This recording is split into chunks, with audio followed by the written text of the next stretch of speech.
The riffs are too repetitive, the lyrics make no sense. All the songs are B-sides and the cover art's a mess. There's so much here to tear apart. Listen to it for a week, now that week has passed. It's Why I Hate This Album podcast with Tim and Garrett. Hello and welcome to another episode of Why I Hate This Album. I am one of your hosts, Garrett Harvey, back from the Dutch. With me as always, co-host extraordinaire, the Franklin and Bash to my Tango and Cash. Wait a minute, who wrote that? That's terrible. That's terrible, Gino. Did you write that? No comments. Tim, how the hell are you, buddy? Garrett, I am doing great. I'm doing great. Thank you so much for asking, and I hope that you are having a nice week as well. God damn it, I am. And what an incredibly normal response. This is going all right. Tim, how was the Dutch? Oh, Garrett, it was very successful. It turns out that a lot of the Dutch congregate in Amsterdam, which is in the Netherlands. Using a combination of stroopwafel, bitterballen, and Tony Chocolonely to lure them in, we were able to capture and rendition 12 Dutch souls who now reside in a Why I Hate This Album black site, and if I'm being honest, it's right next to the bike room in the basement. Oh. Garrett, never again will I not have an answer for what the Dutch thought of an album. If there are no official sales from the Dutch, I will simply poll our 12 Dutch and I will get a 0 to 23 thumb scale rating for it. 23. Ooh, so there was an incident with some netting. I'm not going to go into it. It was really, really unpleasant. One of our interns got a little overzealous. Our in-house Italian doctor was frankly unable to reattach. I was going to say the digit, but that part of his hand. But I think of it as a good thing because that way we will have an odd number of potential thumbs, so there can never be a tie. The Dutch will either like or not like each album. I see. Whereas I was just kind of thinking of it as a 0 to 23 scale, 0 being the lowest and 23 being the highest. You're going to be weighing thumbs up v thumbs down and coming out with a total. Net total. Listen, we're going to get a over 23 scale, but I just like the idea that it can never be a tie. I know I'm just you fascinated by the concept of a tie. I was only thinking in the thumbs up direction, either neutral or thumbs up. But you're taking a sum of the negatives and the positives. Fascinating. I like it. It's just not how I'd have gone about it. But go ahead. To be real fair, I probably wouldn't have kidnapped 12 people. And maybe cut off somebody's hand. No. None of that's right. None of that's right. Listen, the netting, when it was shot, it caught a thumb, okay? The netting, though. There's no way to sugarcoat it. Well, you know what? I should be angrier. I'm just actually happy for once a line item on one of these invoices actually went to use. Net gun used. Mark it off the board, Gino. We used the net gun. Hey. What were the odds on that? 60 to 1. Todd, you won $1. I'm not saying, I don't think we should scratch it off the board just yet because I'm not saying it's the last time I'm gonna use it. Oh, sure. It just has to get used. You'll notice there's several other items on this board that I don't think will ever be used. Name 6. Moon shoes. Moon shoes. 300 lead-filled slap bracelets. Why? Safety. A plane ticket to North Korea that doesn't expire. They never do. I don't even know where you get that. Boots made of skin that you will not tell me, and I am not allowed to take to a boutonniere to identify. Would you like to know? You know what? At this point, I would not. It's Anteater. With the net gun. Could have marked it off much sooner. That's 4. 2 left. Oh, Galapagos tortoise. I don't even know how you use one of those, but we have one. Oh, I don't know how to use it either. I was imagining it more as a pet situation, but you put it in the room. Anyway, number 6, and definitely my least favorite free-range ant colony. Tim, we just have ants. Listen, Garrett, it's science, all right? You spent $12,000 on ants. You gave us ants for $12,000. If you really want to study ants, you can't enclose them because that's not how they are in nature. I don't want to study ants, and you shouldn't either. And I'll be honest, Garrett, that was the initial purpose for capturing the anteater. Turns out there were too many ants. Fair. All right, let's move past it, Tim. Glad to have you back. Tell the listeners at home, what song have we been forced to listen to for an entire week straight? We have been intentionally listening to the very recently released Fall Out Boy cover of Billy Joe's We Didn't Start the Fire. This was brought to our attention by Swamp Garrett_xlord, probably a fake name, on Instagram. Yeah, and Tim, after an entire week with, I don't even know if we can call it a cover. It's sort of a cover. It's an updatement. It's a requel. We could just say sequel. Yeah, The sequel, but the it's word also you're like, looking for? I don't think so, because like too much of it's from the original. A I guess Back to reboot. the It's a Future 2. reboot. Okay, we'll go with that. Either way, it's terrible. Well, don't spoil it. It is I didn't terrible. say if I hated it. Yeah, you do. Sounds We terrible. both do. Well, let me We all spoil knew it. it was. No, Timmy. After an entire week with this song, do you hate it? I do. I actually went back for the first time in years and listened to our Prepisode on the BJ Man original. We also hated that song, so this is a double hate for me. What about you, friend? Do you hate this? Or by default, do you think that this reboot of We Didn't Start the Fire is better than the Big Apple's own Billy Joel's version of this song? Just want to point out again so that people stop tweeting. It's Billy Joel. We all know it's Billy Joel. Tim knows it's Billy Joel. The BJ Man. That'll work. Anyway. The P-Man. Nope. What does that mean? Piano The Piano Man? Yeah. No more talking. What did you ask? Do I hate it? Yes, of course. It's terrible. Excellent. I hate it so much, Tim, I no longer hate the Billy Joel version. I disagree with that, but I do also hate it, I think, about the same. We'll find out, I hate though. it more. Nope. I hate this more. Okay. You have to. No, sorry. I do hate this more than the Billy. I thought you were saying you hate it more than I hate it. And I was going to say, we will find out by the end of the episode after we do our Native American leg wrestling. Correct. I wonder how they've updated that. Probably just leg wrestling. No, I don't like that. Better than face wrestling. Anyway, Tim, before we get into the who's and the what's of it all. Garrett is referencing my solution that we solve all of our problems by wrestling each other's faces with our own face. Continue. And I fail to understand how that's not kissing. But like worse somehow. It's really active. Because it's hostile and it's everywhere. And it's Tim's face. Tim, I don't even like to be in the car with you. That would just be so very close. I do smell terrible, so that's fair. That's not even the issue. Anyway,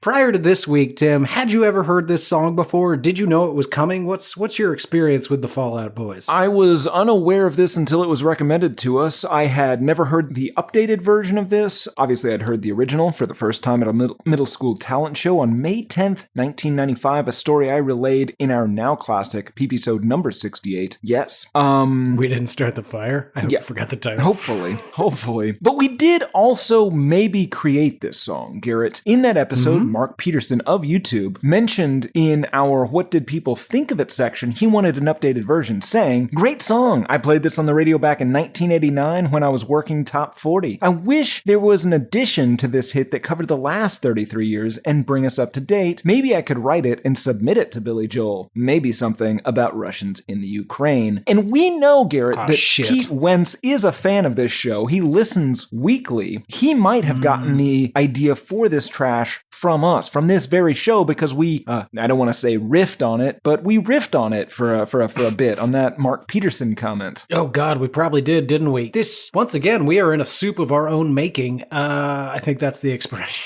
It is, yes.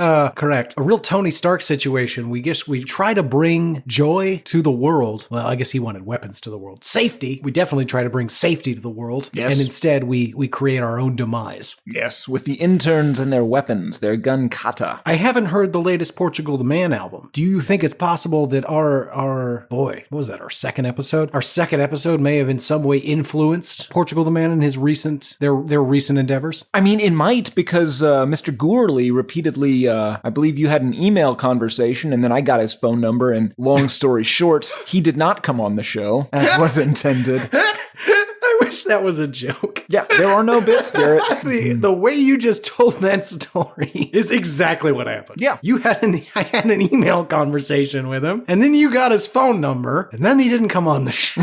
Yep, all of those things are 100% true. Garrett, is this the first time you have fallen upon a bull? No.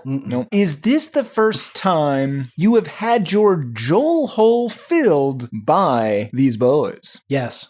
All right. Whatever you said, that's never happened.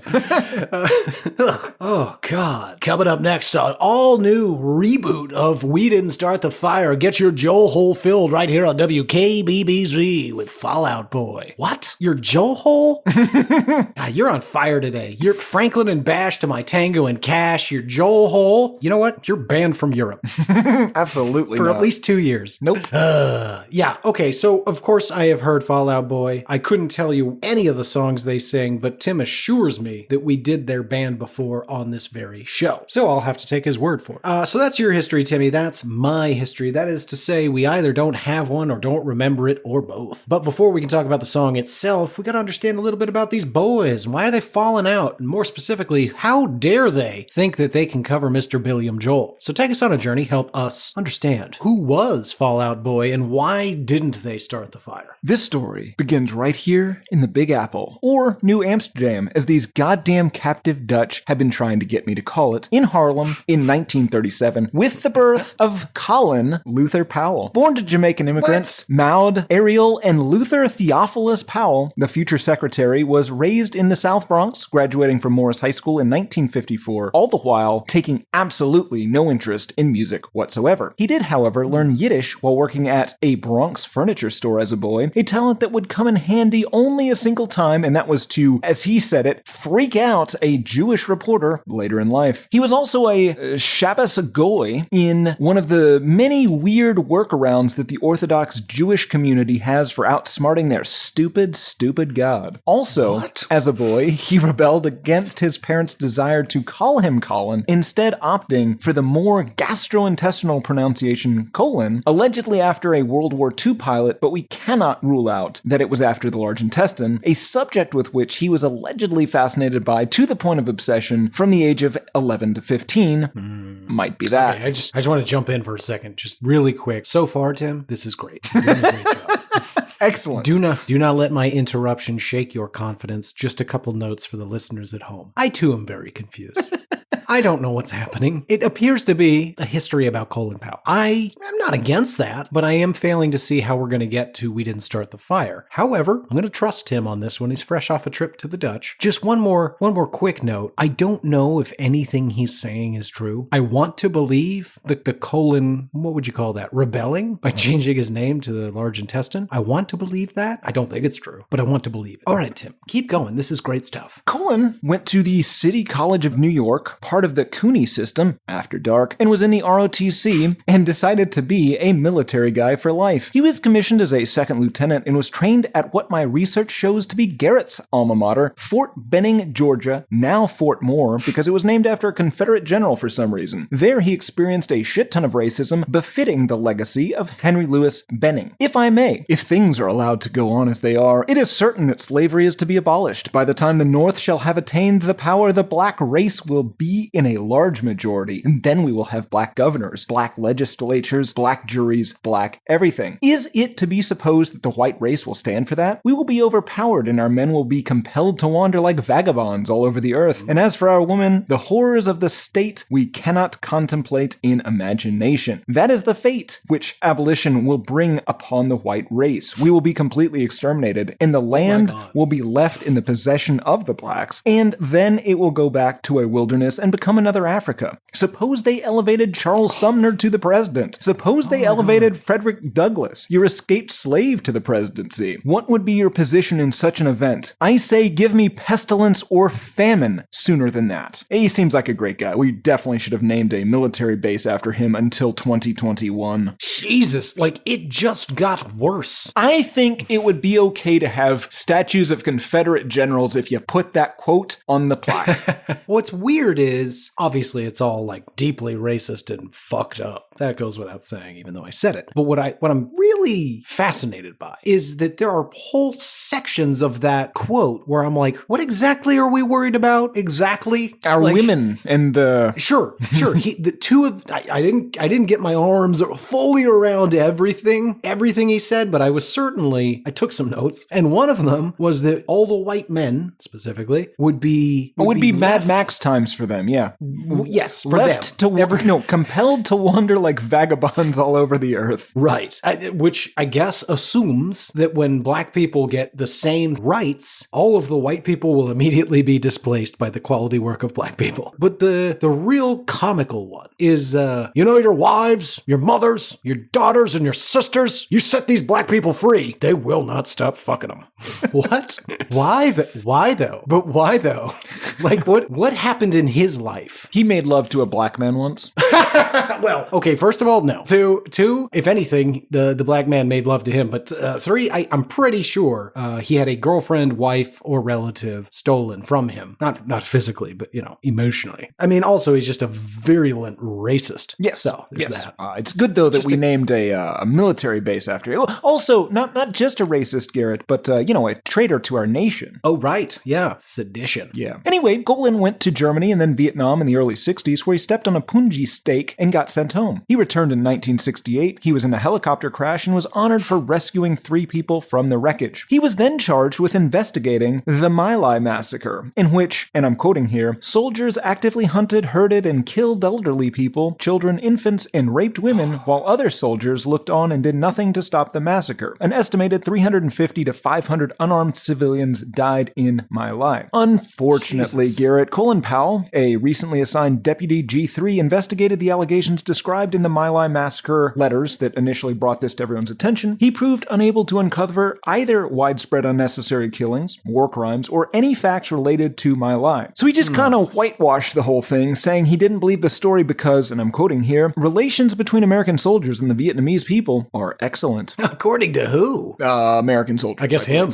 Yeah. He next got an MBA and went to the National War College. He did a bunch of other Army stuff and was eventually promoted to Brigadier General on June 1st, 1979. 4 days later, his great-nephew or something, I'm not great at genealogy, was born. That guy was Peter Lewis Kingston Wentz III, also grandson to U.S. Ambassador to Sierra Leone, Arthur Winston Lewis. His parents met while working on Joe Biden's, I think, first senatorial run. He's a fancy rich boy who would be groomed for high office. Colin Powell pledged on that very day to rise through the ranks and earn a bunch of money from selling, let's say Iranian weapons to finance any career that his young nephew wished. At this point, well, bleeping that most likely. At this point, however, Peterick was just a baby. He wasn't doing anything really interesting, so back to Colin Powell. Colin was involved in the invasion of Grenada, the 1986 airstrike on Libya, and transferring weapons from Israel to Iran in order to get funding for the Contras, a right-wing rebel group in Nicaragua. Allegedly, he also helped the CIA introduce crack cocaine into major urban centers in an effort to raise funds to, and this is true, bomb the moon. His testimony to Congress on these matters, particularly the Iran-Contra scandal, but also that moon thing, and I'm quoting here, seemed corrupt enough to meet the new poorly defined test of obstruction, according to independent counsel Lawrence Walsh. Jesus Christ, that's some evil shit.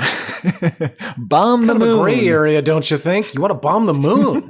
It's not very gray at all. Don't do that. Yeah, following his involvement in these scandals. That's what a supervillain does. Were they trying to create a tsunami to destroy Taiwan? What was the point of it? I think he wanted to crack it in half, is my bet. Anyway, Garrett. To get the moon gold? Like, why? I think just to see what's in there. I don't know, Garrett. I don't want to break the moon in half. Nobody does. Frankly, I'm scared of what would happen. Following his involvement in these, we'll call them scandals, Colin became Ronald Reagan's national security advisor. He was promoted to 4-star general under H-Dub and then made chairman of the Joint Chiefs of Staff, the highest military position in the Department of Defense. He oversaw the invasion of Panama and Operation Desert Storm, a war in which I collected Scud missile fragments that fell around my house until my mom made me live in Germany for a year. But he resigned in 1993, just narrowly avoiding being blamed for that whole Mogadishu thing. I heard it worked out just fine, minus one helicopter. Yes. During this time, Pete Wentz was in Chicago, Illinois, going to fancy North Shore Country Day School, where he focused way more on soccer than anything else. He considered pursuing a professional career in the sport, but decided that music was a more fulfilling choice. He says that he, and I'm quoting here, always had a magical connection to the ball, but it didn't feel like an adventure. Music was more of a challenge and in the end, more interesting. To that I would like to say, pretty hot. Who talks like that? A guy that So looks exactly like Rob McElhenney. He's actually the second musician that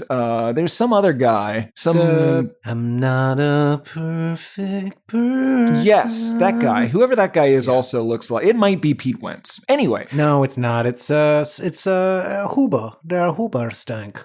Oh, yes. Yeah, it's Huberstank. Huberstank. Der Huberstanken. Pete started skipping school to smoke pot, but he quit after it started to affect his grades. Boo nerd. He graduated from high school in 97. He went on to DePaul University, where he studied political science, having a Departed-like plan with Colin Powell, where they would take opposite sides of the political spectrum, but secretly work together to rule the U.S. and, by extension, the world. What? How much of this is accurate? All of it. Every bit of this, Garrett. Do you remember that movie, The Departed? Yes, of course I remember the movie, The Departed. Do you remember when you graduated from college and then I had to go to it with and he tried to kiss me after it? Oh yeah, that didn't work out great. No, it sure didn't. Unfortunately, Garrett, the draw of music was simply too strong for a young Pete. He was also pursuing a music career at the time, playing in bands Firstborn, Novena, and Race Trader, Garrett, whose political advocacy centered around anti-racism and anti-colonialism, discussing issues such as white privilege, class privilege, the war on drugs, biases in the U.S. criminal court system, economic globalization, and U.S. foreign policy. The name is, of course, a reappropriation of the pejorative term race traitor used by white American racists as a reference to using one's social and economic privilege to pursue social justice. The band's members were vegan and straight edge, and to that, Garrett, I say, pretty hot. Nerds. Unfortunately, this led to Pete dropping out of college and ruining Colin Powell's most immediate plans, so Colin instead decided to become Secretary of State under George W. Bush and was instrumental in organizing the International Coalition in the War on Terror. Also in 2001. Stop saying that, please. It had to be said. Also in 2001, Pete formed Fall Out Boy with Patrick Stump and later Joe Troman and Andy Hurley, and of course the proverbial fifth Beatle, Colin Powell. They played a cafeteria at DePaul University and they argued over the band's name. Pete wanted a long, dumb, verbose name, similar to their song titles and Panic at the Disco song titles. Patrick Stump wanted to reference Tom Waits very specifically in the name. Eventually, they created a short list with Fall Out Boy from The Simpsons as one of them and just had their friends vote. At their second performance, Pete ignored all of this and introduced the band under a name Pete recalled as extremely long. According to Stump, an audience member yelled out, "Fuck that, no, you're Fall Out Boy." And they've been Fall Out Boys ever since. Oh. Using money that for some reason was in the denomination of Iranian rials, the band recorded a demo tape while going through a whole cadre of members. Stump was apparently uninterested in the band for a while, but Colin and Pete pushed forward. According to Uprising Records owner Lieutenant Colonel Sean Mutaki, Pete and Colin believed the band was the thing that would make them famous. They had a clear vision, and the pair was singularly focused, I guess dually focused, on taking things to the next level, promoting the band via very early social media and simultaneously planning for an invasion of Iraq. But the band had only 3 songs at this point, Garrett, and Uprising wanted to release a record with them. So they put together a collection of songs in just a couple of days and released the album, whose official title is Colin Powell's Fall Out Boy's Evening Out with Your Girlfriend. Why did they have those songs, you might ask? Well, the album was released 1.5 months after Colin Powell's presentation to the United Nations Security Council, 6 days after the invasion of Iraq. The boys were a bit busy. Hey, Tim, what did he talk about during that UN Security Council meeting? God damn it. You can say it now. We're going to say it one time without bleeping it. Go for it, and then never again. I don't know if I want to. Say it. Yeah. Okay. I lied, we bleeped it. Everyone found this first album unsatisfying. They took a break from international intrigue, though, to do a short tour. They switched out a couple more members. They did a few showcases that went nowhere, eventually signing with Fueled by Ramen. They released a proper debut, Take This to Your Grave, in May 2003. They did the Vans Warped Tour in 2004, and during one performance, the stage collapsed after they played 3 songs, I believe because they kept inviting members of the audience up onto the stage.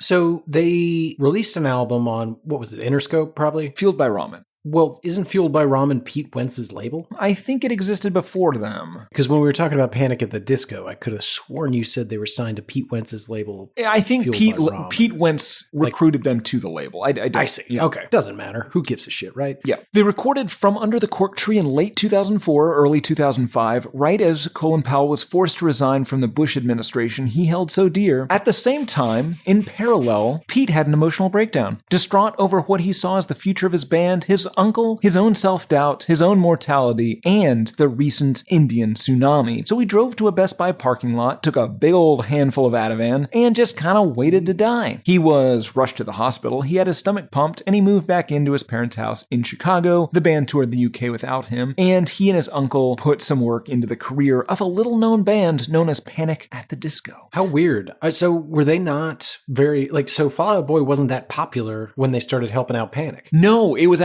right before their album that is about to become very popular. Oh, weird. But yeah, I think Panic at the Disco was a fan of their indie-ish stuff. Oh, okay, that makes sense. God, that probably made Pete Wentz fucking rich between those two bands. Oh, I'm sure. Their album From Under the Cork Tree went multi-platinum, and then a bunch of nude photos of Pete Wentz were published on the internet, attracting the attention of one, Ashley Simpson, cat play enthusiast who he would eventually marry. They toured more with a lot of mediocre pop-punk bands. They released Infinity on High in 2007. That also sold a shit ton of copies. It was their first #1 on the US Billboard 200. Then they released Folie à Deux in 2008. They planned to be the first band ever to perform in all 7 continents in 9 months. However, their flight to Antarctica to play for some very unenthusiastic scientists that pulled the proverbial short straw and had to do science in Antarctica was canceled due to poor weather. Their audience was not a huge fan of Folie à Deux. They would boo them frequently for playing the songs, and the band decided to go on hiatus after that album. They did their last show at Madison Square Garden, and that show ended with Blink-182's Mark Hoppus shaving Pete's head on stage in a very ominous display. Pete then began abusing Xanax and Klonopin. He got divorced from Ashley. Patrick did a solo project that did not go well. He got married. He lost 60 pounds through what he described as portion control and exercise. However, fans kind of didn't like his new material, and they didn't like his skinniness. They harassed him and yelled, "We liked you better fat." They're bad fans. They're bad fans. Pete formed a solo project with Bebe Rexha, recent cell phone face receiver. That did not go well.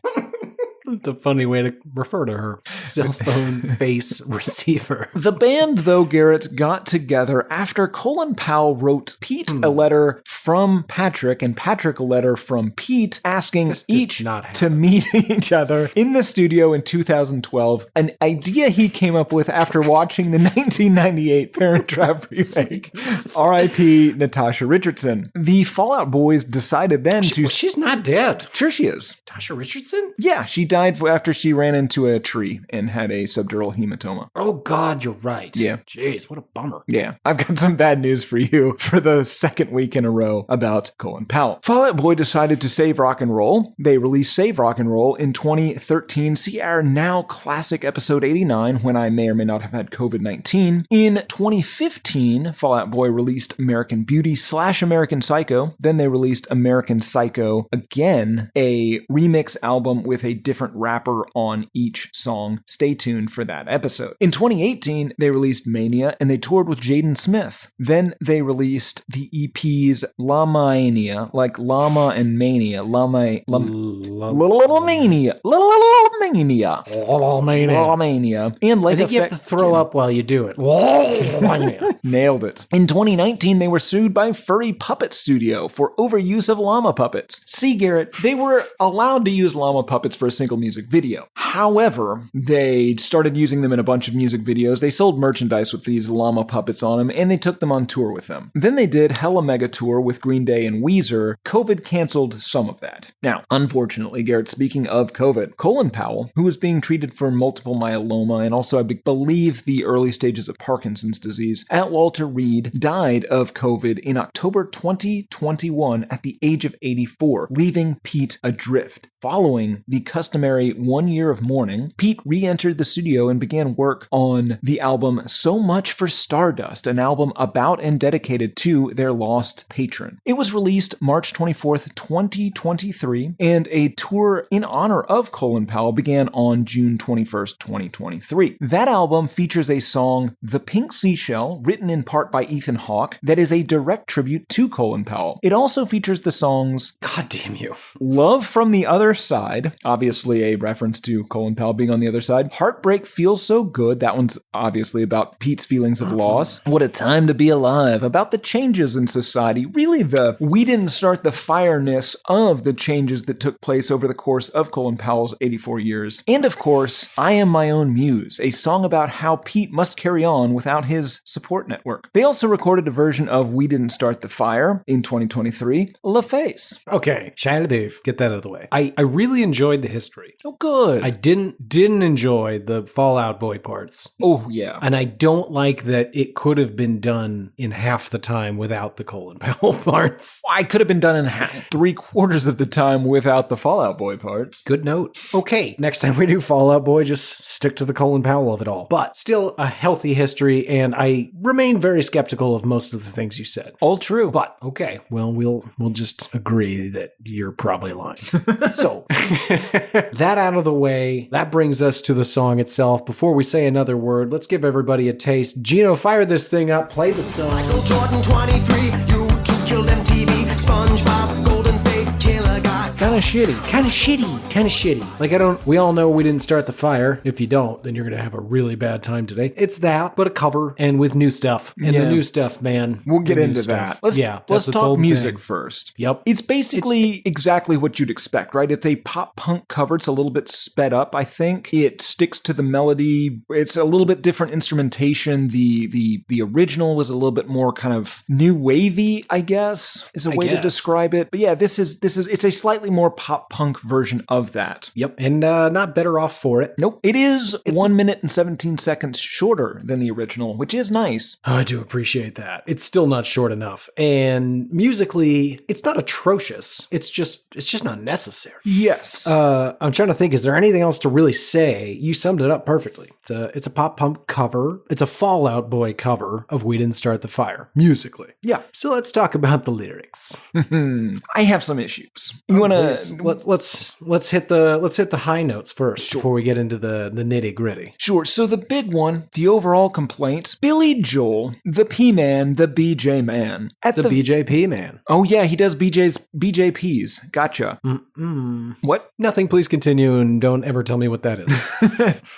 At the very least, the BJP man, he attempted to put everything in chronological order. Yeah. He did not stick to it at all the times. There were obviously some little moments of convenience where to make things rhyme, he went slightly out of order. But for the most part, it begins around 1949. And like a small child writing a sign, it's much denser in the early verses, and it sort of gets more sparse as you work your way to 1989. But in general, it is a list of things that happened between 1949 and 1989 in roughly chronological order, and they're of some cultural relevancy. Right. I would say that it's probably like 75%, maybe even higher, items that have stood the test of time that are historically relevant, and it's maybe 20-25% nonsense that can be completely ignored because it's not really, he guessed wrong. These are things that did not end up being culturally relevant, and obviously there's more of that toward the end of the song when he couldn't predict as well. If you have something that happened in 1955, it's much easier to tell, oh, that's probably still going to be relevant. Yeah. So the big complaint, obviously, with this is they just, I don't know if Pete just didn't notice that they were doing that.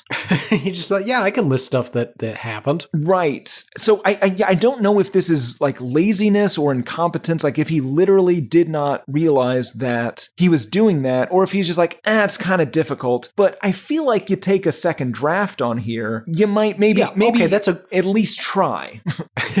Okay. Have a trajectory at the very least. It doesn't have to be, you can say something from 2006, 2008, 2005. It's fine. Sure. Go from 1989 to the present. please try. Try. And, try to pick things that are of some cultural relevance. Now, let me ask you this. In your own opinion, and I'm not asking you to write it, should a competent songwriter, is probably a better word, write this song? Yes, I think they could. I don't necessarily know that they should, because again, I did not particularly care for the original. But what if it was like a solo acoustic, maybe folk version? Yeah, and honestly, these guys could have done I think these guys could have done a better version. I think that this was random and rushed. It really feels like they'd been working on a cover of the original, and one day one of them was like, you know what?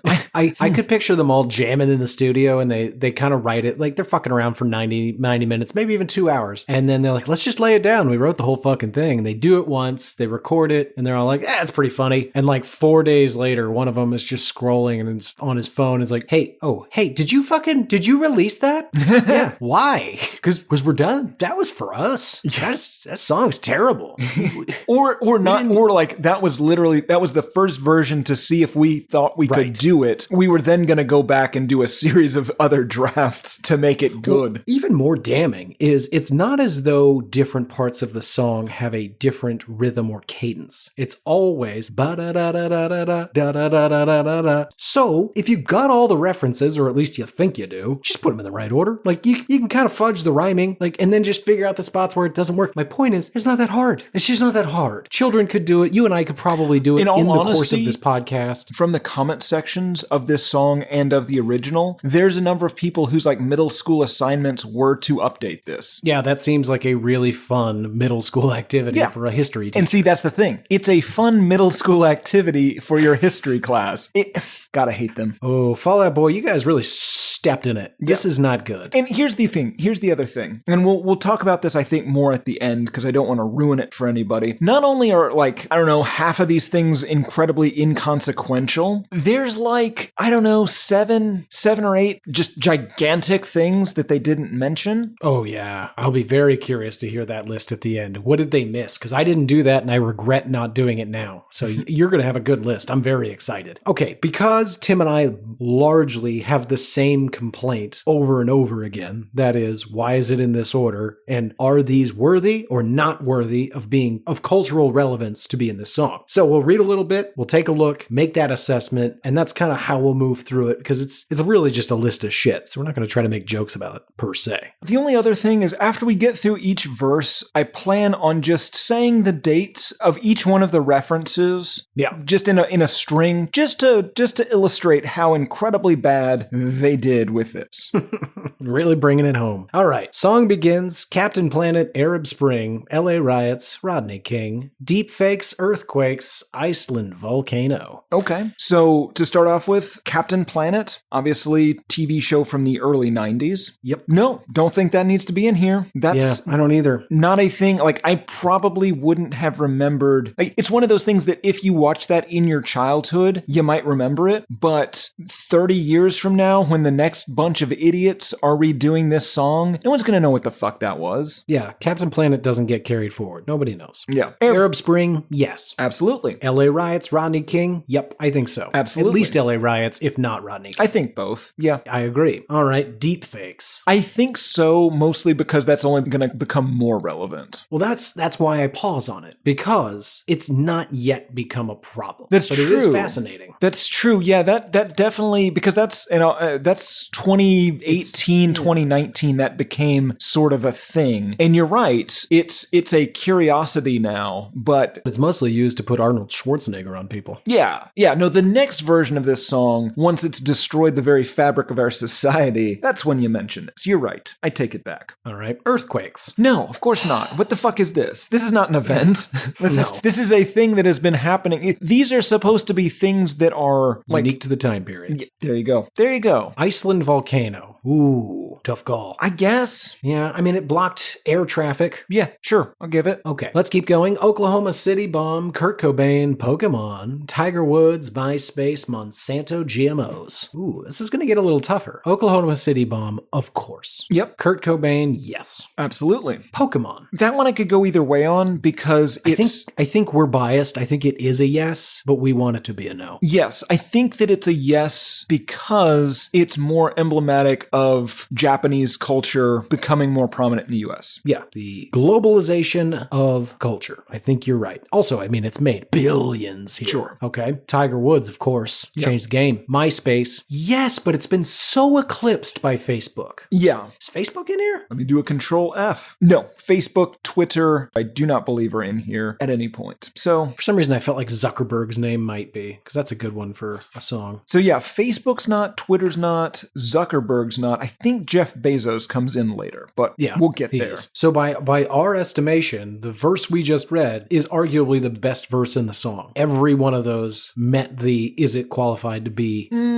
called out. No, one didn't. Captain Planet, the very first one, and Earthquakes. No. I'm talking about Oklahoma City to GMOs. Sure, yes, okay. Well, so I would also argue, so GMOs I think is in here for the wrong reason, because it's really? paired with Monsanto. I don't think it's in here for the reason of, that kept 1 billion people from starving to death. I think it's in here for the conspiracy reason. Oh, you're probably right. Okay, then no. Then it's out.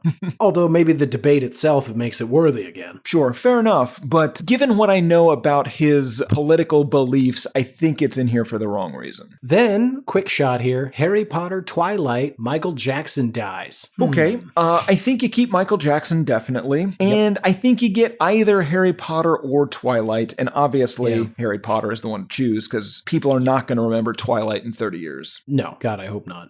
No, nail on the head. But I do also want to point out, why are the two children's things paired with Michael Jackson? Ooh. Yeah. Song continues. Nuclear accident, Fukushima, Japan. Crimean Peninsula, Cambridge Analytica, Kim Jong-un, Robert Downey Jr., Iron Man. Oof. Okay. Yeah, Fukushima, sure. Destroyed a whole part of Japan there. Yep. And the ocean. Forget about that. Yeah. And continues. Crimean Peninsula. Crimean Peninsula is interesting because I don't think they mention the other Ukrainian remember invasion, right? Which is surprising because it's a year old. Right. Interesting. Yeah, I don't recall. Well, let's put a pin in that. We'll keep an eye on it. If not, then Crimea gets to stay, but you don't do both. And arguably you do the invasion because, Right, because that's the again, bigger one. it completely eclipses it. Exactly. Cambridge Analytica. Now, this is interesting because it did have a huge impact on our society, but I'd argue nobody knows what that is. Yeah, that's fair. And nobody, I don't think anybody will, because I think that's just going to completely go. Yeah, it's too in the weeds. Yeah. It's just going to be glossed over with and then social media kind of made it hard to figure out what was real and what wasn't. Yep. Kim Jong-un, sure. Sure, but again, not really. I guess they're referencing his rise, or death. They're calling it. Yeah. Robert Downey Jr., Iron Man. I flip-flopped on this one. Yeah, I think you keep it because I think it's the start of Marvel. It's the start of Marvel. It's the start of the superhero boom. It's the end of adult films. Yeah, exactly. Adult Yes. films. Films for adults. Right. Yeah. It's I think the start of the end of the whole film industry. Yep. Everything, you can't make a movie that doesn't cost $300 million anymore. Thanks, Iron Man. Just not worth it. Yep. Just not worth it. Okay, so that's verse 1. Now let me read the dates here. See if you think these are in order. 1990, 2011, 91, 2018, Earthquakes is not an event, 2010, 95, 94, 96, 96 to current, I guess, 2003, mid-90s, 97, 2005, 2009, 2011, 2014, 2018, 2008. They didn't even try. Yeah, and that's one of the better so ones, bad. to be honest. All right, so then we get the classic chorus, which I refuse to read. Yeah, no, we should read the chorus once, just because they do change a single word in it, and it's semi-important, I guess. We didn't start the fire, it was always burning since the world's been turning. We didn't start the fire, no, we didn't light it, but we're trying to fight it. Originally, the song was, we didn't light it, but we tried to fight it. He's making it like more active. It's a slight change. I think he's saying that his generation is better than the boomers. Yeah, and I kind of have to agree. Maybe. It's all terrible, Garrett. Yeah, I mean, society is worse, but a lot of that has to do with the boomers. That's fair. Completely fair. They keep doing and voting for things that make me very, very concerned. Anyway, good call out, Timbo. Let's keep going. More war in Afghanistan. Cubs go all the way again. Obama, Spielberg.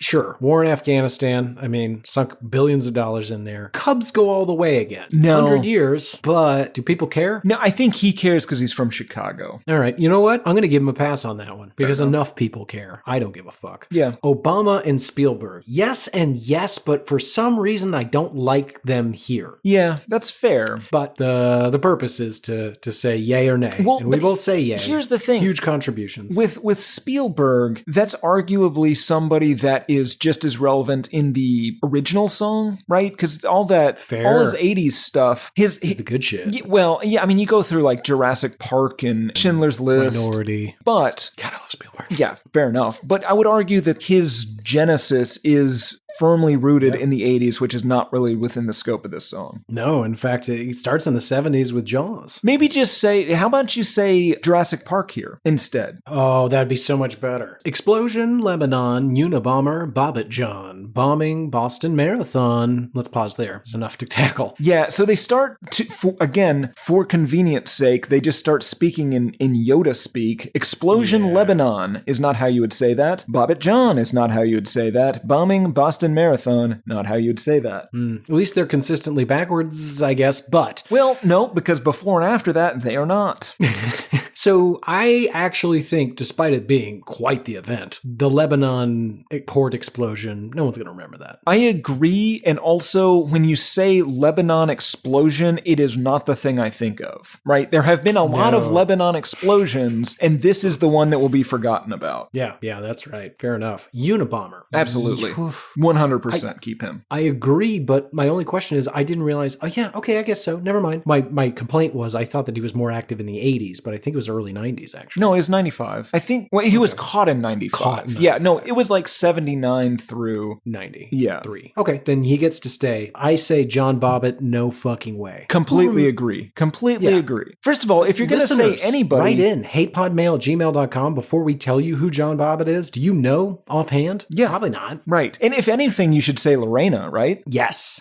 So kids at home, Lorena got super pissed off at John one night. I'm sure he was a big douche, but she might have taken things a bit too far and cut his dick off. And this is where things get rude. Drove away with it and then hurled it out the window from the highway. That is pissed. Yeah, don't do that second thing. Yeah. I mean, don't do any of it, really. Well, sure. Of course not. You know what? Don't do the first thing first. Right. But if you did, please don't do the second thing. In any event, they managed to find it. They got some cock-sniffing dogs or something.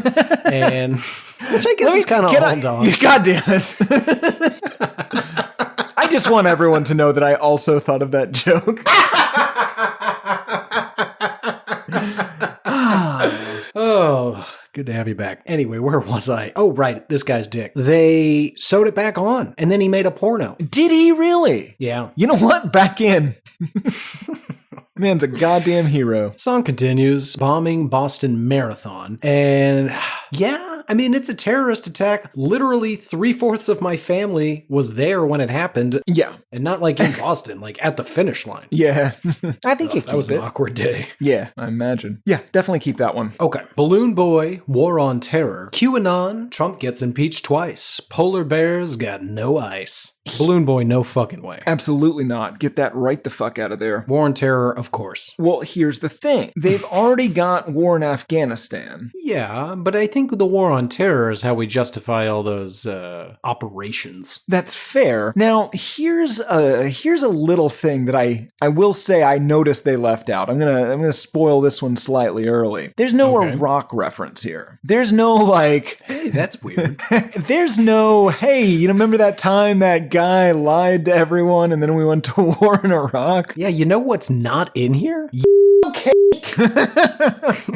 That actually, you know what? That would have been a good one. Yeah, it would have made a lot of sense. Fucking coward. Impetus for war. Great. Have they even ever met Tim? Has Colin Powell ever met this guy? Of course he has. Okay. I've never met my third uncle twice removed. Well, right, Garrett. But that man was a filthy Irishman who would have punched you right in the face in an alcoholic rage. Yeah,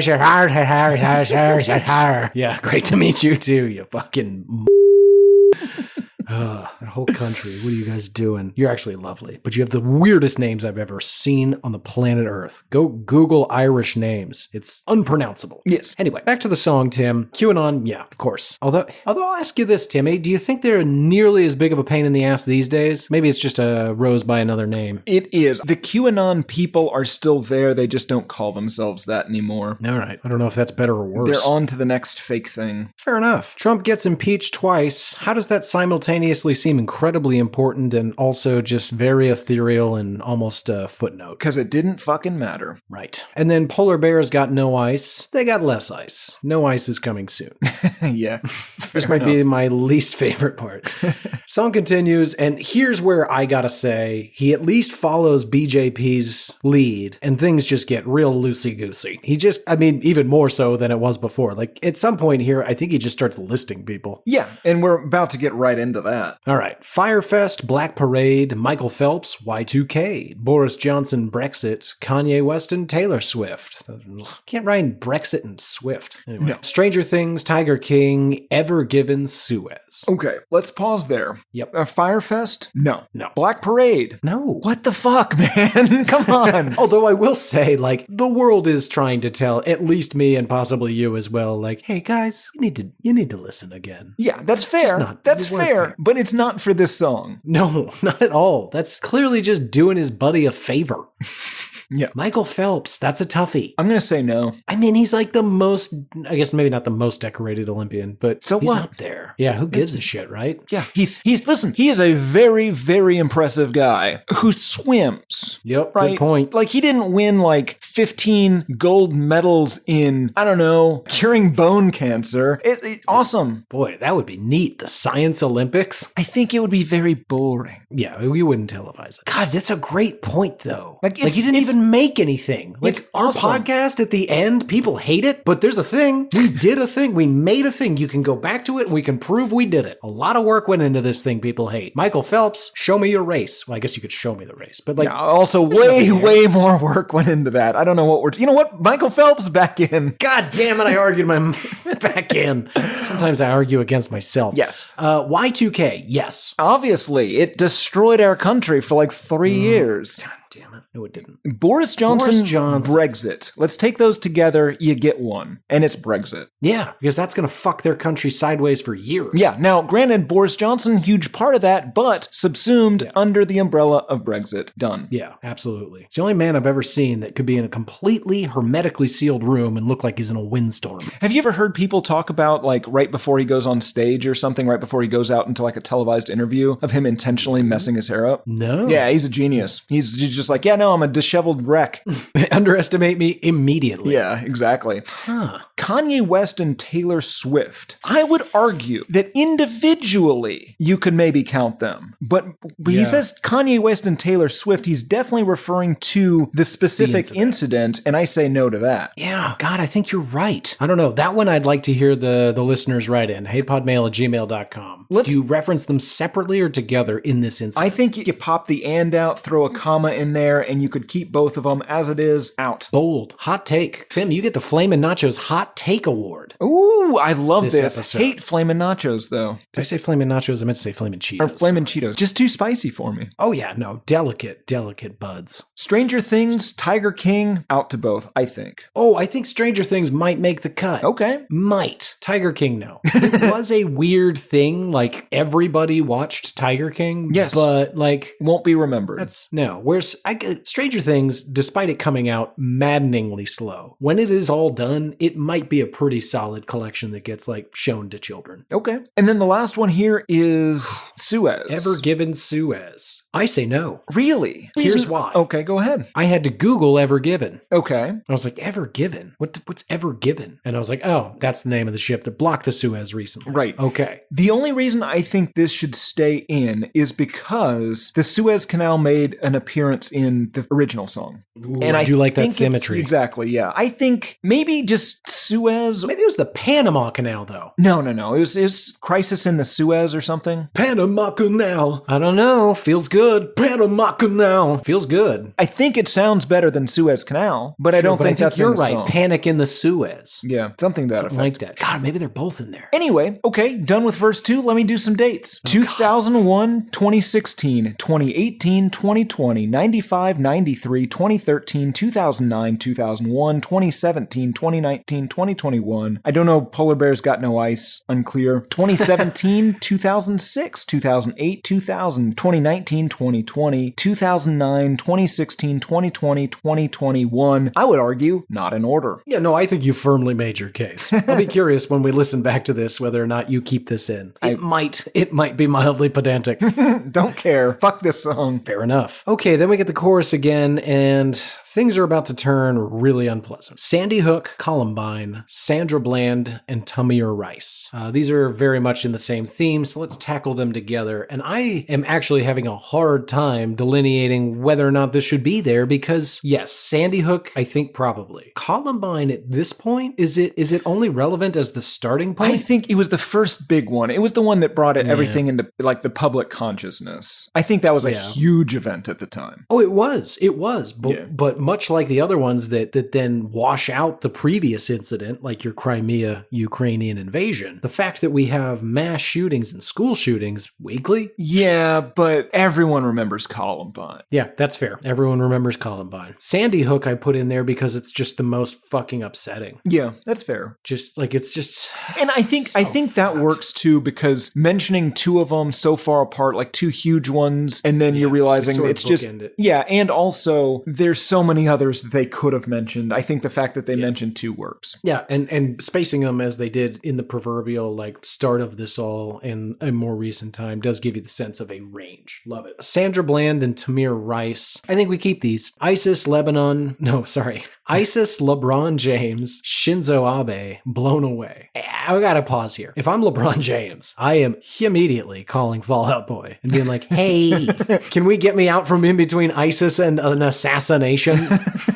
What the fuck, guy? Fair enough. ISIS, yes, weirdly. And then Shinzo Abe being murdered. Go ask 100 people in America. Nobody knows this happened. That's true, but I think on a world stage it was bigger. Yes. And also, again, it's the JFK blown away was from the first one, so maybe that works. And also, I love Shinzo Abe. Such a sweet I did man. too. Yeah. No, it's a fucking tragedy. No, I'm not arguing for that to be removed. Okay. I think I just think it's funny that not funny, haha, just shocking that like I said, go ask 100 Americans. Nobody knows this happened. Yeah. Also, no one knows that you pronounce it Abe. Yeah.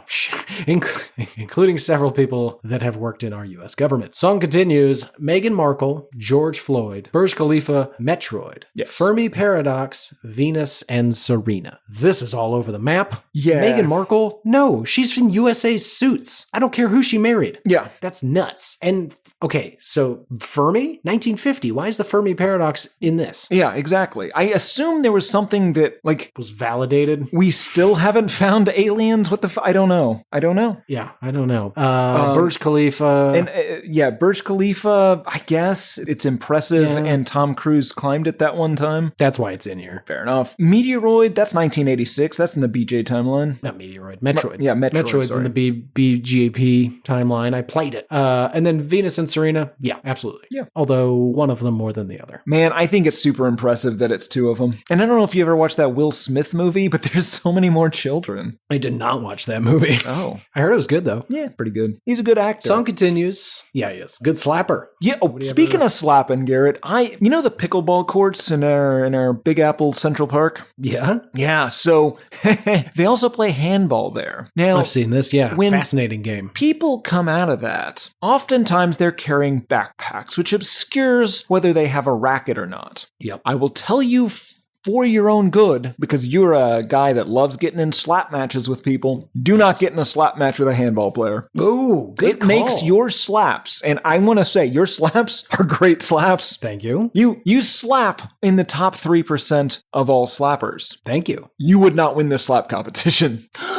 Yeah, don't even try. I don't know why I didn't see that coming. Don't even try, Telegraphed it a mile away, but that's shocking to me. I might now, Tim. I don't want to argue. I want to believe you, but how meaty are those hands? It's not 'Cause I about got the meat. Garrett, it is not about meat. Not with them. Really? Also quite meaty. But that's not what Fascinating. It is the velocity with which they are swinging that arm. And I frankly refuse to swing my arm past a certain velocity after a very, very embarrassing Nintendo Wii incident. Oh, that's true. Anyway, back to the song, I guess. Michael Jordan 23, YouTube killed MTV. SpongeBob, Golden State Killer got away. Got caught. Yeah, Golden State Killer got caught. I don't know why I just said that. And you know what? Toss in Michael Jordan 45, because you don't need both. Okay, well, you know what? Let me read it all because you're right. Let's read it all. Michael Jordan 23, YouTube killed MTV. SpongeBob, Golden State Killer got caught. Michael Jordan 45, Woodstock 99, Michael Keaton Batman, Bush v. Gore, I can't take it anymore. Okay, I'm pretty sure, I should have done the research, but I just didn't. I'm pretty sure Jordan had the three-peat when he came back. Is that right? Jordan had two three-peats. One Okay, was 91. so he had another one as 45. Yes, but I gotta say,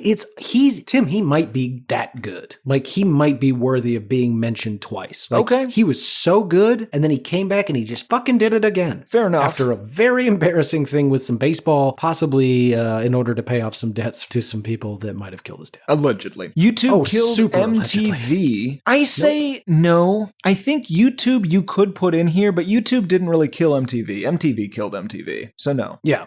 I think YouTube belongs, MTV doesn't. You're 100% right. SpongeBob. What do you think here, Tim? No. And it might just be my own bias because I did not grow think up with so. it and I don't care. Me too. Me too. But I would say no. I think it's pretty big. Could be. I think, God, but are like kids gonna hear about SpongeBob? I don't know. Fuck it, it's out. Golden State Killer got caught. What do you think of that one? I think no. Right. Because I think it's something that we know quite a bit about because we read that book and we're friends with Patton Oswalt. I wouldn't say friends. Okay. You've met him. I had his phone number and now we God are not damn. friends with Patton Oswalt anymore. Fine. Yeah, I think that we know maybe more about that. I don't think that that's the general public doesn't realize how big of a deal that is. Yeah, and also like him getting caught, most of his, like in fact all of his crimes, I believe were before the time period of this, right? It's kind of weird. Yep. I don't know. Whatever. I would Woodstock say no. 99. Definitely, Garrett. Holy shit. Holy shit. God, but really though, will people talk about Woodstock 99 in 30 years? Yeah, maybe. Maybe, yeah, man. Okay, so here's the thing. In 30 years, new metal will probably be having a resurgence. Oh, God. Yeah, people are going to be Probably wearing right. Jinkos again. All right, this next one, I do not want to influence you at all, but fucking tread lightly. Woodstock 99, Keaton Batman. Here's the problem with this Whoa, one. Here's watch the out. problem. You're already wrong. Here's the problem, Garrett. This one, Slap you. I actually looked up the dates here. I believe. Oh, it's 1989 Batman. Yes. I believe this came out in the BJP Man's timeline. Yeah, I mean, I know for a fact it came out in 1989. Yeah, and I believe it came out before that song was released. God. I think I looked up, I didn't write down the dates, but I did look them up. I'm pretty sure that came out in like June and this song came out in like September maybe. Interesting. Okay. Let's disqualify. Okay, yeah. So Batman came out in June of '89, and the song came out. Maybe he's talking about the horrific Batman with Danny DeVito. Oh, it's the sequel. Could be. You know what? Let's keep it in, assuming he's talking about that horrible fish-eating, black sludge vomiting monster. God, I gotta tell you, I can't wait for you to see The Flash. Oh God, I hope Danny DeVito's in it. Is Danny DeVito in it? No, he's not. I don't know why he's not. He very easily could have been. But the whole world has objectively said that movie is pure hot garbage and nobody likes it. I thought it was fine. Like, I didn't love it, and I 100% was there to see Michael Keaton's Batman, but like, I enjoyed that part so much, and it's a lot of it. The rest of it, I was like, whatever, gives a shit. Michael Keaton Batman, right there. Like, Tim, he Batmans the fuck out of it. But yeah, he beats ass. It's awesome. All right. Anyway, Last one the rest here. of the movie's not very good. Last one here, Bush v. Gore. Obviously, keep it. Oh, yeah. It Garrett. changed the trajectory of a nation. Yep. 2012, 99, 2015, 2014, 2013, 2003, 2022, 2018, 2020, 2009, 1986, 1950, 2000, 1984, 2005, 99, 2018, 95, 99, 89, 2000. Fuck this song. Good stuff. All right, let's bring it home. Elon Musk, Kaepernick, Texas failed electric grid. Jeff Bezos, climate change. White rhino goes extinct. We'll pause there. Elon Musk, does he make the cut? He is a very influential figure. Yeah, but I hate him so much that I'm going to say no. Fair enough. Kaepernick. I waffled back and forth on this one as well because he started a conversation, he started a big thing, but I hope people don't remember his name. Let me rephrase that. I hope that things... Everyone remembers his name. I hope that society improves such that he is not that... Is that a... Do you know what I'm saying? Please tell me you know what Yes. I'm saying. Okay. I hope... Weirdly, I do. I You want hope it to that- become... You want society to change so much that no one would ever even question or conceive of a world in which Colin Kaepernick had to ask some of the questions he asked. Yes. And also, the people being shot will probably be the names that are remembered. Right. I don't know. I'm going to say keep him because I feel very uncomfortable with the things I've said. Fair enough. Texas failed electric grid? Probably not, unless it keeps happening. So probably. Yeah, that's unfortunate. Bezos. I think you get an Elon Musk or a Jeff Bezos. There's no Zuckerberg in here. I think there has to be somebody to represent the class of billionaires because in 30 years, when everyone remembers that time that somebody, let's not name him, ate a Jeff Bezos steak publicly right after assuming power and getting a pyramid of skulls and calling Oh, I know himself who this something is. French. Point being, somebody has to represent the horrific billionaire class, the pigmen, if you will. Right. Before there was a leveling of the playing field. Yes. So to speak. And by that, I do mean off with their heads. Okay. Let's see. What else? Climate change. Probably, but that's just the beginning of this problem. Yeah, that's true. But I think it can, because It's between here. 89 and 2023, that's when it kind of came to the forefront. And like when it reached public consciousness, I say keep it. Yeah, I'm with you. White rhino goes extinct. Great Pacific garbage patch. Tom DeLonge and aliens. Mars rover. Avatar. Self-driving electric cars. We'll pause there just because that's a lot. I did not know the white rhino went extinct. I honestly don't care one way or the other if we keep it. I did not realize that either, and now I'm very sad, so I think keep it. Okay. Pacific garbage patch? Yeah, I think so. Yep. If only so future generations might maybe ask what that is and do something about it. Tom DeLonge and aliens. No. Yeah, fuck off, Tom DeLonge. Although I will say, our US government has been releasing a lot of official UFO videos lately, and that's weird, right? Yeah, but he claims he did that, but he didn't do that. No, he did not do that. I just, while we're on the topic. Oh, We don't ever really talk about it, but the government openly releases what one might call UFO videos, and we're all just like, well, that's weird. Oh yeah, to quote Blink-182, aliens exist. God damn it. Song continues. Mars rover, Avatar, self-driving electric cars, SSRIs, Prince, and the Queen die. World Trade, second plane. What else do I have to say? Okay, Mars rover, I think, definitely stays. Avatar, Tough to say. I mean, it's a big deal. People will remember it in the future. Although we all forgot about it between 1 and 2. yeah, I think that it's one of those movies that, I don't, you know Yeah, what, it's just fuck not you, gonna Avatar. Yeah, it's out. It's out. You don't have to explain yourself. Fuck you, Avatar. Self-driving electric cars don't really exist. They kind of exist. I would argue they don't. Yeah, Let's if you've ever been throw in that one, out. they That can come into the next, the next, when that actually works, we'll have that in the song. Agreed. SSRIs. I mean, I think that's very personal to Pete because of the. You know what? We'll leave it. Yeah. Prince and the Queen die. Yeah, probably. Sure. Yeah, because, Prince definitely, and the Queen, if only because she was there for so long. Sure. I will say, I want to throw the Queen out, though. Agreed. Because she's just an old lady. Yep, doesn't matter whatsoever. World Trade Center second plane. Yeah, I mean, yeah. Yeah, fair enough. I don't know why he didn't use the much more lyrical 9/11, but whatever. Okay, one more time. Elon Musk, unclear. Kaepernick, 2016, 2021, unclear, 2018, unclear, 2015, 2017, 2011, 2009, unclear, 2016, 2022, 2001. Fuck this song. Fuck this song. Luckily, there's not really a music video. Absolutely. Let's talk about some of the things they could have put in here, Garrett, because Yeah, what's missing? they focus, okay, so they include... The Simpsons. Yes, absolutely. The Simpsons is perfect for two reasons. One, it goes, like, the dates they claim on this, 89 to 2023, those are the years The Simpsons have existed perfectly. Also, they named themselves after the goddamn Simpsons. While we're on The Simpsons, Garrett, O.J. Simpson. Oh, shit. Yep. The juice was loose. How is that not in here? Yep. While we're on this, no, it's a different subject. Since it's a cover of Billy Joel, toss in Billy Joel finally getting a high school diploma. Throw the guy a bone. Yes, absolutely. Sure, it wasn't huge for all of us, but it was a pretty big deal for him. Yep. The whole Catholic Church thing, Garrett. The whole Catholic Church thing. Separate issue that I think both should be in there. Nazi Pope. Nazi Pope. Yeah. God, this song could have been so much funnier.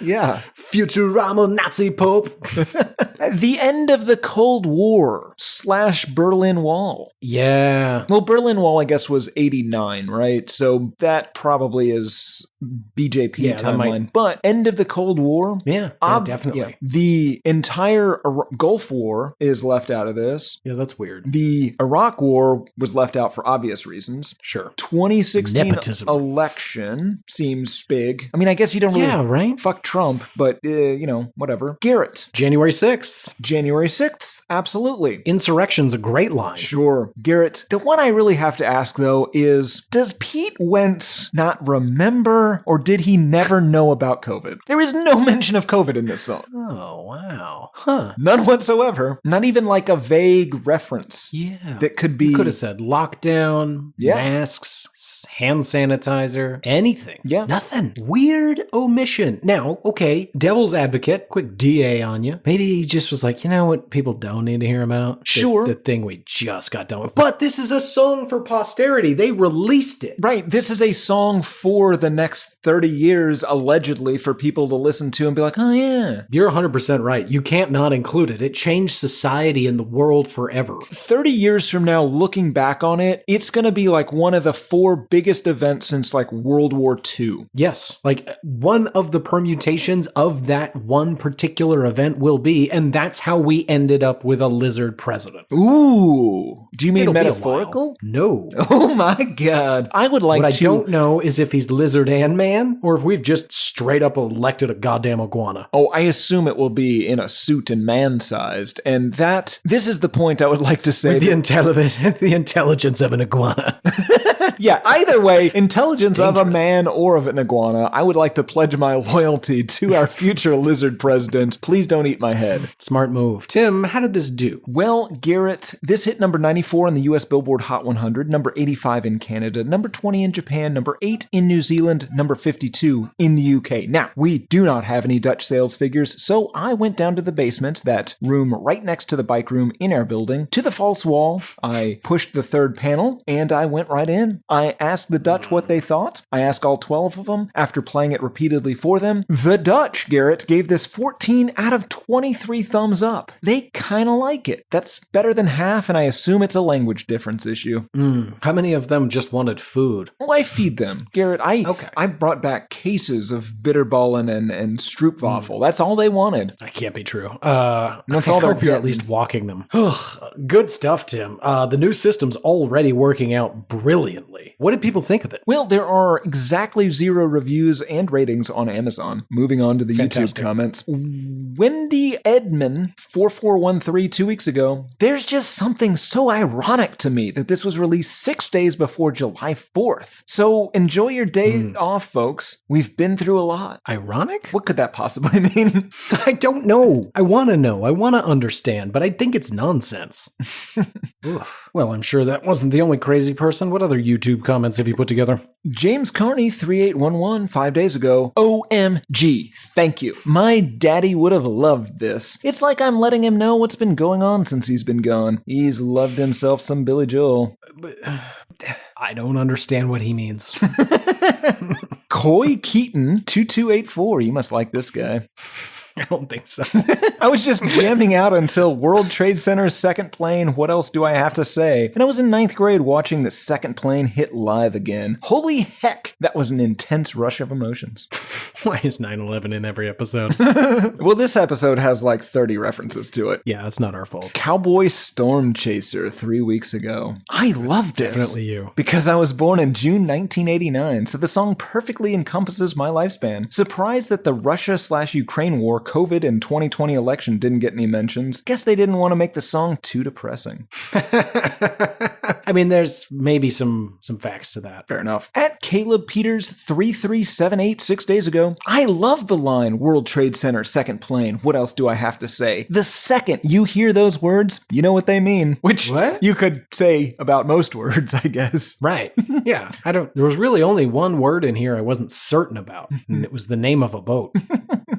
2 more here. Wow. Dylan Brown 5820. I wanted to do something like this in the past 2 years, but I'm not really a good musician. I am glad it exists even though I wanted to do this, and that it is so in line with what I had imagined as an expression of how much more it relates to my age of 32. I literally brought doing this up to a coworker, and that I had written some, not much, but some lyrics for it about a month and a half ago. Upside down smiley face. But hey, if you don't act on an idea, someone else will. Well, I'm sure they would have been equally as famous. Fucking idiot. What's wrong with you?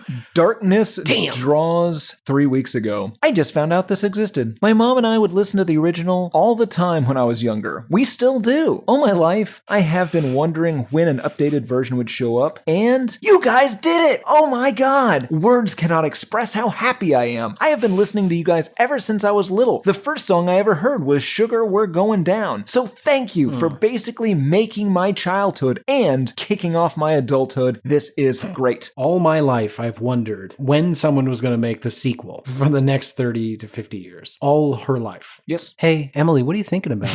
I don't know. I guess I'm just wondering when somebody's going to do We Didn't Start the Fire. You know the Billy Joel song? Yeah? But for our time. It's our time down here.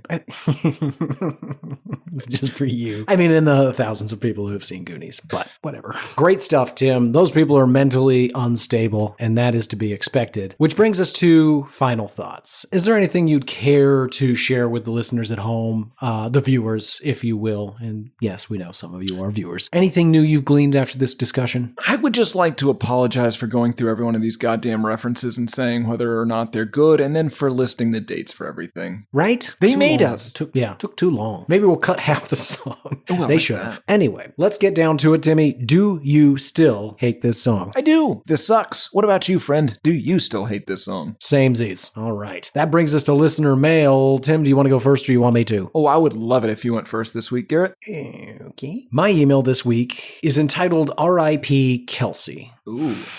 Okay. Yeah, I only read the first sentence as is, which just says, I'm a new listener and big fan. So obviously I'm going to read that email. This email's from Tom, and Tom says, Hey, Tim and Garrett, I'm a new listener and a big fan. I'm writing to tell you about my unorthodox journey to finding y'all's show. Please bear with me as this may be a long story. Oh boy. I'm from a small town in southern Louisiana. Oh, Tim, excuse me. I will be reading the rest of this, well, kind of as a sassy foghorn leghorn. Or maybe a Blanche Devereaux from Golden Girls, or possibly even Kevin Spacey from Midnight in the Garden of Good and Evil. Let's say not that last thing. Anyway, let's see. He says, I'm from a small town in southern Louisiana, so you must imagine the pride that myself and my family felt when my older cousin Kelsey, named Redacted, became the first member of my family to attend college. Is this doing something for you? It is. It's doing Fantastic. a lot for me. Carry on. She worked hard in high school and was awarded a generous scholarship and waived out-of-state tuition to attend UT Austin, where in 2006, I believe she was murdered by the West Campus Strangler. Oh my god! I didn't know it was going to say that. I might have read it differently. Garrett. Okay, you know what? Continue. I'm not going to say the thing I was going to say. Just for you. Okay, off mics. Okay, be sure to mute your mic. I'm going to mute mine. Okay. Garrett, murderer. Oh my God. Jesus. Okay, continue. All right, Mike's I don't back know if on. I can. I am changed, having heard what you just said. Anyway, moving past Tim's awful thing, now I realize that you two are familiar with the case, so y'all must be aware that there is no Kelsey name redacted included in the list of the Strangler's 7 canonical victims. I believe that Kelsey and several other victims, both of the West Campus Strangler and a conspiracy of incompetence and silence maintained by the Austin, Texas Police Department. That adds up. Yeah. I'll try to be brief, but here are the facts as I understand them. Kelsey lived alone in the West Campus neighborhood starting in August of 2006. Between the discovery of victim 4, Valerie Flores, and victim 5, Samantha Ryan, Kelsey's strangled body was found on September 13th, 2006 in a thicket of weeds on the north shore of Lady Bird Lake.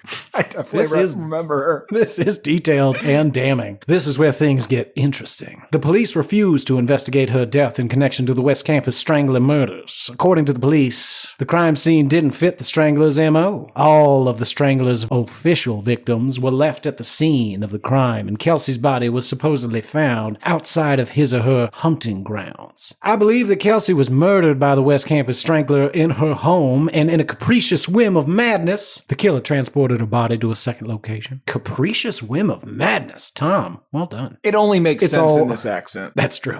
Anything else, it's a bit pretentious, or if not that, just kind of insane.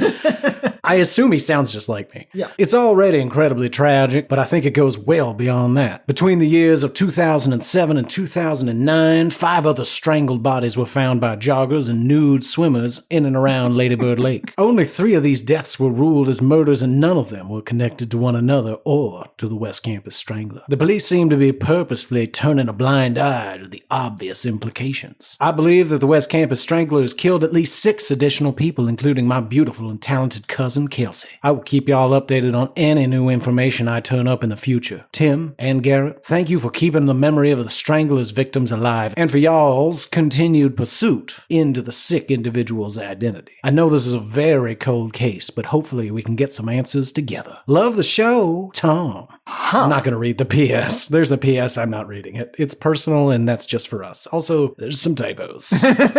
Interesting. I did not like that email. It certainly is damning. I gotta say, I know a certain somebody that loved the North Shore of Lady Bird Lake. Never understood why. Starting to make some sense. Tim, what incriminating email do you have this week? Well, Garrett, I have one that incriminates us both. This is from Morgan and is entitled, "Is Timothy Richardson a Feminist?" On paper, sure. A few years ago, I happened upon the Why I Hate This Album, WITA, that's not it, podcast. Originally, I was drawn in by the idea of the show, 2 people going song by song elaborating on why they did or did not hate an album. I thought that this would be an intelligent discourse among peers who had a wide appreciation for the music, yet still knew when nostalgic favorites were lacking in quality. I expected the first few episodes to lack the qualish of a well-established podcast, so I continued to tune in hopes of an improvement. The improvement did come in some aspects. The quality of the recording became boundlessly better. I assume this compliment should fall to Mr. Harvey. Additionally, a more nuanced approach was taken as the album's sample size grew. With the growth also came a diversification in album and eventually song choices as Prepisodes were introduced. Also, You're welcome. you both continued your personal growth. The listener could hear both hosts become better equipped to handle the ever-changing political and cultural environments. There was talk of gender equality, racial diversity, special needs assistance, religious discrimination, kink shaming, and physical differences acceptance. Every time learning and building on past mistakes. There were even scientific surveys regarding how daddy culture affects the population at large. However, since Lena Dunham has recused herself for the position of the WITA, again, incorrect, moral paragon. To be clear, we fired her. Sorry, go ahead. Yeah, she did some things. And the New York headquarters has been established. The podcast has lacked this feature. It was a smart idea to introduce Jeff Goldblum into her position, but it appears he may be too busy for your schedule as we have not heard from him in quite some time. With this in also mind, he keeps invoicing us. We don't know why. We did not buy anything from him. I've received some goods and Tim. services. Oh, Anyway, Tim. with this in mind, I had the good sense to run a small statistical analysis on the musical selections of the WITA podcast. Get it together, Morgan. There's an H. Please keep in mind this reporting will only include the first 272 episodes of the show, stopping with Get in the Ring by Guns N' Roses. Mailbag, The Scaretacular, and year-end episodes were not included in this analysis. Crossover movie and solo casts were. For simplicity's sake, this is an episode base data set, so 2-part episodes will have doubled the weight. Lastly, this also means that solo cast, full episodes, and prepisodes are all weighted the same. All things considered, WITA averages 48.2 episodes a year. Of these episodes, male artists average 41.4 a year, female average 4.6, and the remaining 2.2 episodes are attributed to artists/albums with a mixture of genders, i.e. No Doubt, D. Antwoord, and Evanescence. Using the total data, this distills the show down to episodes containing 86.04% male, 8.68 female, and 5.28% both. It was also noted that there has been a decline in female-only episodes, with there yet to be one in 2023. This is not a positive outlook for gender equality. As for racial diversity, it is an equally disheartening outcome. White artists make up 74.3% of all episodes. The next percentage is for mixed at 12.45%. This is an amalgamation of artists who label themselves as biracial, i.e. Cardi B is Afro-Latina, and bands containing members of multiple racial makeups, i.e. Hootie and the Blowfish. Black and Latino artists make up the remaining percentages with 11.32% and 1.51% respectively. She then goes into genres in which we are apparently slightly more diverse. You have walked the walk, but now it's time to talk the talk. Inclusion is not something for discussion only. Just because you are two white men who only like rock, that's not true, doesn't mean you can't empathize with others. I believe Mr. Richardson can get back to being a predominant member of the feminist movement, but only if you both put in the work to contribute to a better, brighter, and awoken future. Below I have listed a few suggestions to help you strive for a better tomorrow. Most respectfully, Morgan, she/her. Now, Garrett, I think this is a great idea. I think we have been giving minorities and women a pass for far too long, and they are safe for us no longer. Let this be a announcement to women and minorities as far as this podcast is concerned. You are not sitting. I just heard it. Yeah, I don't think that's what we want to say. It's definitely not what I want to say. Yeah, no, you know what? Me either. Not what you meant. Yeah. Everyone's fair game, and we will work harder to make fun of women and minorities more. Nope, that's not it. No, I think that one works. Because we're being inclusive. Didn't feel right.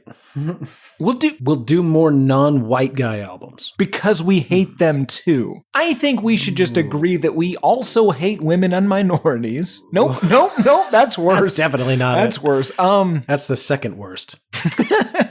Your first one was not good. Morgan. It sounded like you threatened women and all minorities. Morgan, we will dedicate some time. We'll do your thing. We will right our wrongs. Do your thing. Vis-a-vis our wrongs. Gender and race. We will diversify the albums we do to ensure that we make fun of women and their creative efforts as much as possible. Agreed. I think that works perfectly. Yep. Nailed it. All right. That brings us to music news of the weird. Timbo, do you want to go first or you want me to? Well, I definitely want to go first, Garrett. Great. Music news of the weird.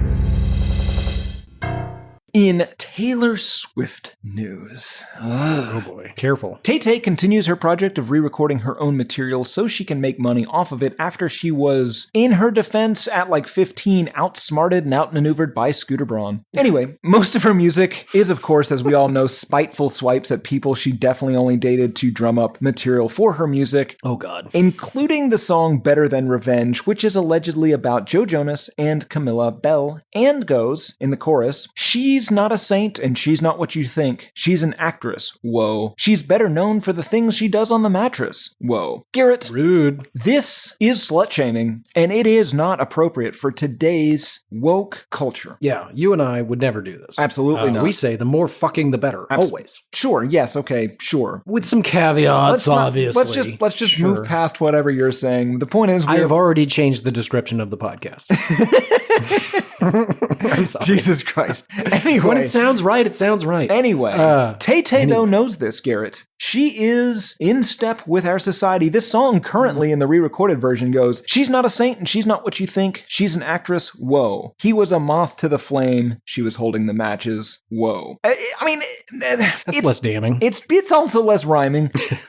I feel like, and I don't know this, I have not interviewed everyone, but I have interviewed approximately 1,000 Americans and 12 Dutch. The reason almost everyone says that they like Taylor Swift in the first place was because she was addressing a situation with what seemed at least to be honest emotion. For better or worse, there are some warts and whatnot, like calling someone a slut in one of your songs, and, my point is, it's okay that's how you felt at the time. Even if you don't feel that way now, that's how you felt at the time. You can leave it on the record. No, you can leave it. You can say some shit, and also you're fucking Taylor Swift. Like, you have a GDP larger than most countries. Yes. Like, you can do whatever you fucking want. Like, we're scared of you. This podcast has never done a Taylor Swift album and probably never will. Definitely never it. will. It's not worth it. We don't care. We have received 4 letter bombs since we started this show. I don't expect, I do not wish to receive 1,000 more. Yeah. Fucking Taylor Swift fans are mean. They're mean little girls.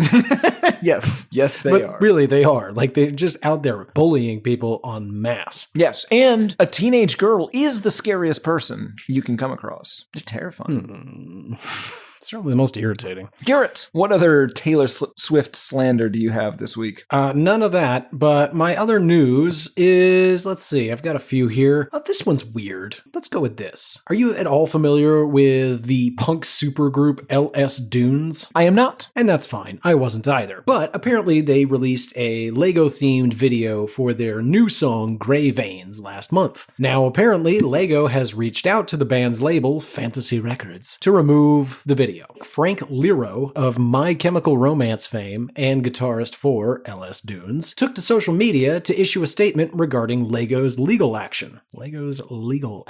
He writes, "Dear Lego, why are you having your lawyers call my record label and demand that we take down the LS Dunes music video we made for our song Gray Veins? As a card-carrying Lego VIP and lifelong creator and builder, I am hurt and wildly confused. I have spent more hours than I can calculate, not to mention thousands upon thousands of dollars over the years buying and building your sets as a child, a teenager, a semi-adult, and now a dad who builds with his son. An 11-year-old who loves Legos more than anyone I have ever met, and even made us dedicate a room in our house to using them. My family and I have vacationed at Legoland, and my other band has been voted into your Lego Ideas program by 10,000 supporters as a potential future build set. I love your company because you gave us bricks and taught us we didn't have to accept the world as it was. We could see what was possible and build it ourselves. I have taken that inspiration and created a universe of my own, and now you want to squash it. Why? Let creators create. Have your people stop calling my people. Spread kindness, spread the creativity, spread the word. Lego my Legos." So, first of all, fairly fucking articulate. Second of all, he then included photos of him with his VIP Lego card and trips to Legoland. Like, this dude's all in. And so I went digging. And the issue is, Lego has a clause in their user agreement for toys where you cannot use any licensed trademark in promotion or anything that might make money of Lego, which includes the brick and the people. Basically, Lego is saying, you can't play with our toys on video. What? Well, that's insane. It seems That's like it would be, insane. if anything, a promotion for them, and they should not follow it up. Secondly, this guy seems insane. Well, sure. Third, he loves Lego way too much. I think the person that should have the biggest problem with this is Jack White. He's made a song called Gray Veins, which seems very similar to Jack White's Blue Veins, and Jack seems to be super into Legos and videos too. I assume that Lego saw Jack do it and said, yeah, that guy seems cool. I think it's because he didn't use any of the little people. Did he not? I thought he did. No, it was all the fucking, it's the, like, bricks. It's the actual, that's how I remember. I'm pretty sure there's a tiny Jack White and a tiny Meg White Lego at the very you're probably least. right. Anyway. Yeah, you're probably right. Weird. And that guy should have just taken the video down instead of revealing all that personal information on the internet. As of now, or at least as of the writing of this, you can still go see it. They didn't take it down. They're just like, it's fucking Legos. It's stop motion. Like, leave us alone. Fair enough. I can't imagine having a toy that they're like, no, you can't play with that on the YouTube. What? Anyway, what other odd news do you have, Timmy? Well, Garrett, in tiny Godzilla news, Rivers Cuomo is now a dangerous little model. By that I mean, of course, that he is starring in an ad for Ash and Erie, a clothing brand designed exclusively for short men. In the ad, he discusses being the shortest member of Weezer and also the most sinister, and how regular clothes make him look like a child dressing up as an adult, which goes on to explain is excellent for luring in potential victims, but not for attracting adult Asian women. And before you say anything, Garrett, because I know you have a bunch of snide bullshit about this, I am 3 inches taller than Rivers. I am medium-sized. I am not Lowell. Well, I got you some new clothes from that store, and we're going to see if they fit. And if they do, by definition, you're little. Of course they're gonna fit, Garrett. Let's not... What other news do you have, you son of a bitch? Let's see. Oh, I think I'm about ready to be done. Oh, let's do this one. So the band, The 1975, was recently performing at a festival in Malaysia, and throughout their set, lead singer Matty Healy made it very clear that he was super pissed off about the country's anti-LGBT laws, which have criminalized homosexual acts punishable by up to 20 years in prison. Eventually, after ranting through most of the set, Healy decided to make a statement by kissing his bassist, a man, in protest. And Malaysia said, cool, your set's canceled, you're banned from the country, and this whole stupid festival, that's over. Everybody, get the fuck out. The festival promoter was very quick to lay the blame at Healy's feet and call out in their statement, quote, this decision adheres to the immediate cancellation directive issued by the Ministry of Communications and Digital Media. The ministry has underlined an unwavering stance against any parties that challenge, ridicule, or contravene Malaysian law, end quote. Good. If they called it out, like if there's a like, hey, no kissing guys on stage law, like either you don't perform there or you don't kiss guys on stage. Yeah, here's the thing. We make lots of jokes and we cane lots of interns. Caning sucks. Yeah. Don't get caned in a foreign country. Sure. But also like, don't get an entire festival canceled because you want to make a statement. Other people were like counting on that and had tickets. And again, like you knew the rules. They literally had a clause that was like, hey, don't ridicule what we fucking do here or you can go eat a dick. They literally was called... don't sign that contract. Exactly. You don't go. It's literally called the cancellation directive. Sounds like a goddamn Star Wars thing. What other news do you have, Timbo? One last one, Garrett. In Lana Del Rey news, Lana Del Rey was spotted working a shift at a Waffle House in Florence, Alabama this past week. Unclear why. She was I read about this. Wearing a uniform. She had a Lana name tag. Apparently, she has a song called Paris, Texas with the line, I took a train to Spain, just a notebook in my hand, then I went to see some friends of mine down in Florence, Alabama. It is still unclear why. She has been spotted repeatedly around Alabama for some time. Maybe she is raising an army or something. I don't know. It's weird, and we should all keep a very close eye on this. God, that's very strange. They say Armie Hammer works at a resort in the Caribbean now. Oh yeah, he does. That's embarrassing. Not really. I mean, he's getting to do exactly what he's always wanted, Garrett. I guess it's a lot less embarrassing than all those text messages about wanting to eat people, in a sexy way. Yeah, in his defense, though, it was in a super sexy way. Gross. What a weird story. Let's see, I'll bring us home with one more here. My last story this week is about rapper Quavo. Apparently, he was briefly detained after a boat trip turned into a calamitous situation and claims of armed robbery. Quavo and friends were on a rented yacht. I'm sorry, is it Quavo? Quavo. Okay. But for the uninitiated, rapper Quavo. So Quavo and friends were on a rented yacht, losers, when reportedly 2 individuals became, quote, very aggressive toward the captain and his crew when they informed them that their time on the boat rental was running out. Things eventually escalated, as they tend to with Quavo and crew, to the point where the men were allegedly making verbal threats and demanded a refund from the captain. The captain alleged to police that one of the males even threatened to, quote, kill him and throw him off the boat. At one point, removing the captain's wallet and phone from his pocket, which is terrifying if somebody did that to me. Police reportedly confirmed that 32-year-old old Quavo, whose real name is Quavius Keontae Marshall, was in fact aboard the yacht at the time of the alleged incident. He was detained briefly with zip ties. Photos can be seen online. However, it is unclear what his involvement was, and eventually they all were allowed to leave despite the incident. Do people just get to, like, walk around making threats? I don't get to do that. I guess I do that. Yeah, you do that. I guess I do that. I just do it. I have the fucking courage to do it one-on-one. Absolutely. And you have the fucking courage to act on them. Follow if need through. be. Yeah. Yeah, what do you call a threat that you 100% want to do? That you 100% want to do, or that you 100% then do? Because in your case... That's not what the government calls it. All right, folks, No, it that's gonna sure wrap isn't. it up Holy for this shit. week.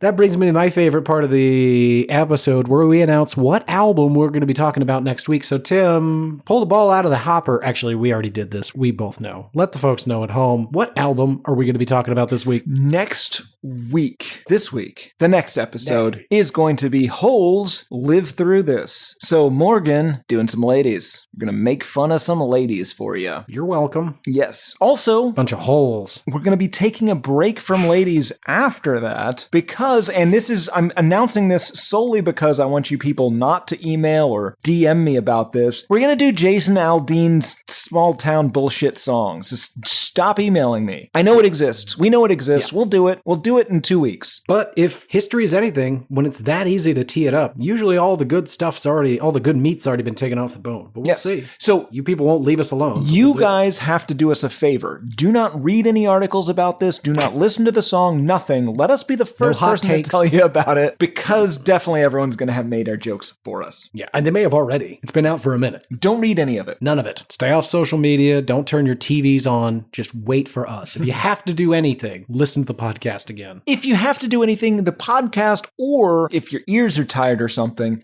read a book that came out before 3 weeks ago. Oh, that should be easy. Yeah, most of them did. Most books. You got there first, but I think I got there better. Wait, which one of us said that's most books? I think we both did. Fantastic. Folks, that's going to do it for this week. As always, reach out. hatepodmail@gmail.com or hatepod.com. Click on Contact Us in the upper left-hand corner. We're on all the platforms. Instagram is hatepod. Twitter's album hatepod for at least the amount of time we remain on that terrible platform. Threads is hatepod. I already said the email address. We've got subreddits. We've got Discord servers. We're on the fucking internet. If you want to find us or talk to us or talk about us or with us or maybe even a little through us, it's not hard to do. We want to hear from you. Send us your suggestions, your ideas, your thoughts, your hopes, your dreams, your artwork, your song submissions. God, we need some new music. We need some new music. That can be interstitials, theme songs, openers, closers. I updated the closing music on our last episode, the solo cast I did, to the second version of our outro music. It's so much more fun. So jaunty. Oh, the more electric version? Yes. All right. I love that version. Somehow we got back to the old version and, we just never changed it. So please let us know. We also, I need to get with the person on the internet about the shirts. Like, we really are going to do shirts, and I need to pay somebody to draw those shirts. We have Sam. Sam will do that. She will do that for money. So Sam, I promise someday I will pay you money for your drawings. If you have ideas, Sam, this will go much faster because I'm much more willing to say yes and give you money, ask Tim, than come up with the idea myself and grind through it. So it's actually pretty easy to get money out of Garrett. Yeah, especially if I want you to go away. So if you have an idea and you want to make some fucking money, well, I guess technically you owe us some album art, but I'm more interested in shirts at this point. Our album art's good. You did our last one. I want shirts. So if you have a couple ideas, I'm thinking Tim and I in the studio, maybe behind a desk with Gino doing push-ups in the corner, something like that. I don't know. If other people have ideas, let me know. If you're an artist, let me know. I will pay you. Just say, hey, here's a good idea. One of you did a beautiful, beautiful drawing that Tim posted. So much detail. Not that though. To quote Danny DeVito, not that though, but something like that. Something that good. Okay, for Why I Hate This Album, I have been one of your hosts, Garrett Harvey. I have been the other, Timothy P. Richardson, and on page 24 of Garrett's in-progress memoir, A Cleansing Fire, memoir of a man willing to go the distance, Garrett P. Harvey has written, do you think the first person to call a butthole a balloon knot was looking at a butthole or a balloon knot? It's actually an allegory. It's not. For Christ.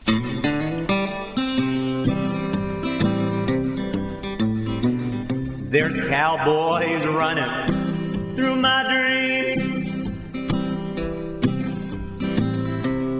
Nothing's quite the way it seems.